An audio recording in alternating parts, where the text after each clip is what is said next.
Oke, selamat datang. Pada kali ini kita akan memberikan yaitu latihan soal PAT, SAT atau SAT ya, mata pelajaran sosiologi kelas 10 SMA atau MA semester 2 kurikulum Merdeka tahun 2006 beserta kunci jawaban dan pembahasannya. Oke. Dan untuk latihan soal PAT, SAT kelas 10 mata pelajaran lainnya, tekan cek bagian deskripsi, link videonya sudah ada atau di bagian playlist juga ada. Dan mari kita mulai latihannya. Fenomena di masyarakat yang timbul karena adanya hubungan antar manusia dan dipengaruhi oleh nilai serta norma disebut A. Interaksi sosial, B. Gejala sosial, C. Stratifikasi sosial, D. Konflik sosial, E. Perubahan sosial. Jawaban yang benar adalah B, yaitu gejala sosial. Ya, B ya, gejala sosial.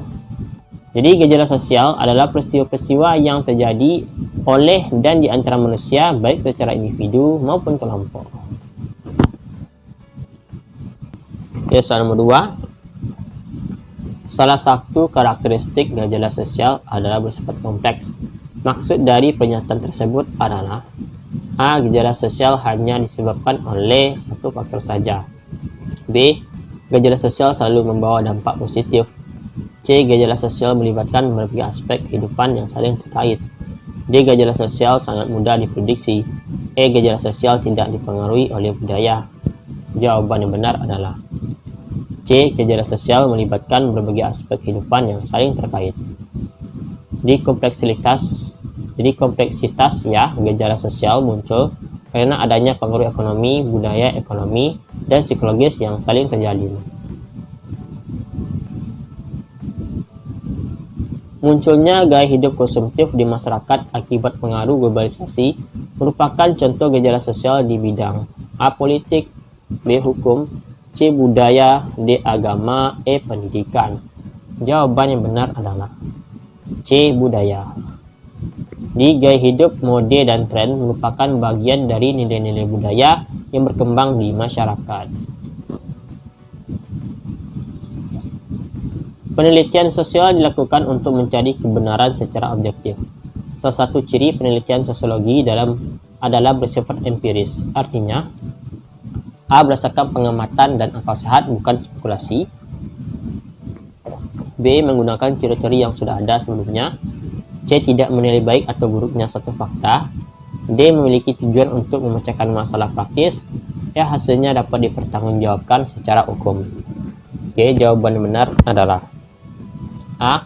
Berdasarkan pengamatan dan akal sehat, bukan spekulasi. D. K. Ya, jadi empiris itu berarti data yang diambil berdasarkan dari realitas lapangan yang bisa diamati oleh indera manusia. Jadi jawabannya ada A. Terlanjut soal nomor 5. Seorang peneliti ingin mengetahui pengaruh penggunaan media sosial terhadap motivasi belajar siswa. Variabel bebas dari judul tersebut adalah A. Motivasi belajar, B. Siswa sekolah, C. Penggunaan media sosial, D. Lingkungan sekolah, E. Prestasi akademik. Jawaban yang benar adalah C, yaitu penggunaan media sosial. Di variabel bebas atau independen adalah variabel yang mempengaruhi atau menjadi penyebab timbulnya variabel lain. Jadi jawabannya adalah C. Penelitian yang bertujuan untuk mendalami atau memahami makna di balik suatu tindakan sosial secara mendalam biasanya menggunakan metode A. Kuantitatif, B. Statistik, C. Kualitatif, D. Eksperimen, E. Survei. Jawaban yang benar adalah C, yaitu kualitatif. Di metode kualitatif lebih fokus pada kedalaman data, makna, dan interpretasi subjek penelitian. Lanjut. Teknik pengumpulan data di mana peneliti terlibat langsung dalam kegiatan sehari-hari yang sedang diamati disebut A. Wawancara terstruktur, B. Angket terbuka, C. Observasi partisipasi, D. Studi dokumentasi, E. Survei lapangan. Jawaban yang benar adalah C. Observasi partisipasi. Di dalam observasi partisipasi, peneliti ikut serta dalam kehidupan informan agar mendapat data yang lebih natural. Lanjut. Perbedaan utama antara wawancara terstruktur dan tidak terstruktur terletak pada A. Jumlah informan yang diwawancarai, B. Waktu pelaksanaan wawancara, C. Pedoman atau daftar pertanyaan yang disiapkan, D. Lokasi pengambilan data, E. Penggunaan alat perekam. Jawaban yang benar adalah C. Pedoman atau daftar pertanyaan yang disiapkan. Di wawancara terstruktur menggunakan daftar pertanyaan tetap, sedangkan tidak terstruktur lebih luas dan mengalir. Sekumpulan pertanyaan tertulis yang digunakan untuk memperoleh informasi dari responden tentang pribadinya atau hal-hal yang ia ketahui disebut A. Pedoman wawancara, B. Catatan lapangan, C. Kuesioner atau angket, D. Transkrip, dan E. Sampel. Jawaban yang benar adalah yaitu C, yaitu kuesioner atau angket.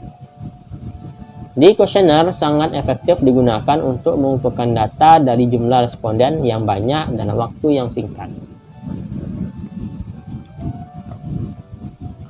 Tahapan pertama dalam melakukan penelitian sosial adalah A. Menentukan teknik pengumpulan data, B. Menentukan topik atau masalah penelitian, C. Mengolah data lapangan, D. Menulis laporan penelitian, E. Melakukan generalisasi hasil.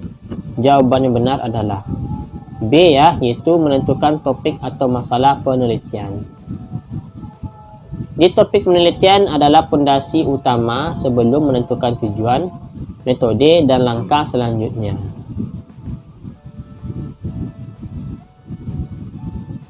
Syarat topik penelitian yang baik adalah manageable, yang artinya A. Topik harus menarik perhatian peneliti, B. Topik harus memiliki manfaat bagi orang banyak, C. Topik berada dalam jangkauan kemampuan peneliti, baik itu dana, waktu, dan tenaga, D. Topik tidak boleh menyinggung sara, E. Topik harus asli dan belum pernah diteliti. Jawaban yang benar adalah C, topik berada dalam jangkauan kemampuan peneliti seperti dana, waktu, dan tenaga. Jadi, manageable ini artinya itu peneliti harus memastikan topik tersebut bisa diselesaikan dengan sumber daya yang ia miliki.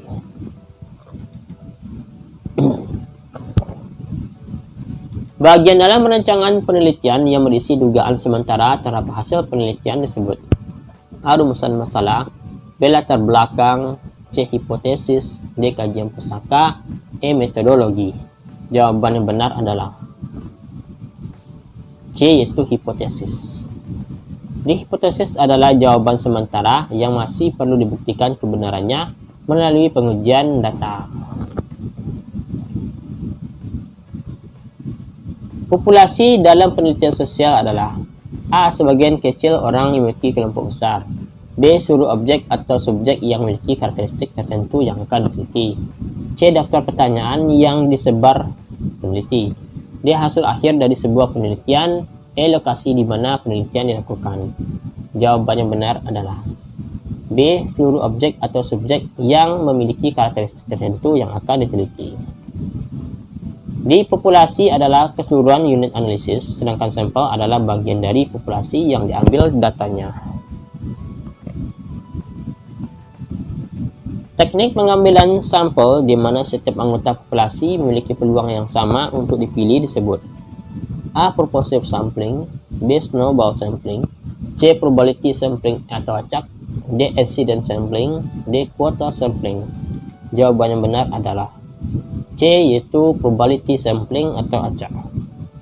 Di sampling acak memberikan kesempatan yang sama bagi seluruh anggota populasi untuk menjadi responden. Data yang diperoleh peneliti secara langsung dari tangan pertama di lapangan disebut A. Data sekunder, B. Data primer, C. Data kuantitatif, D. Data kualitatif, E. Data dokumenter. Jawaban yang benar adalah B, yaitu data primer. Di data primer diambil langsung melalui wawancara, observasi, atau kuesioner. Nomor 16 ya, ini nomor 16. Salah satu contoh data sekunder adalah A. Hasil wawancara dengan tokoh masyarakat, B. Data jumlah penduduk dan dari Badan Pusat Statistik atau BPS, C. Foto hasil observasi peneliti. D. Jawaban angket dari siswa. E. Rekaman suara informan. Jawaban yang benar adalah B. Data jumlah penduduk dari pusat. Oke, B ya, data jumlah penduduk dari Badan Pusat Statistik atau BPS ya, dari Badan Pusat Statistik atau BPS. B jawabannya. Jadi data sekunder adalah data yang sudah ada atau dikumpulkan oleh pihak lain seperti buku, jurnal, laporan, atau instansi. Oke, lanjut.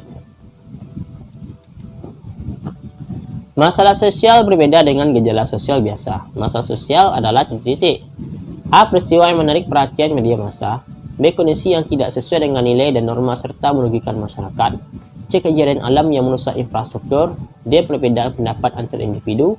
E. Fenomena baru yang belum dikenal masyarakat. Jawaban yang benar adalah B. Kondisi yang tidak sesuai dengan nilai dan norma serta merugikan masyarakat. Di masalah sosial mengandung unsur ketidaksesuaian dengan harapan masyarakat dan membutuhkan tindakan bersama untuk menyelesaikannya. Oke, kita lanjut. Faktor ekonomi sebagai penyebab masalah sosial dapat memicu terjadinya A. Penyakit menular. B. Kenakalan remaja. C. Kemiskinan dan pengangguran. D. Aliran sesat. E. Konflik antar agama.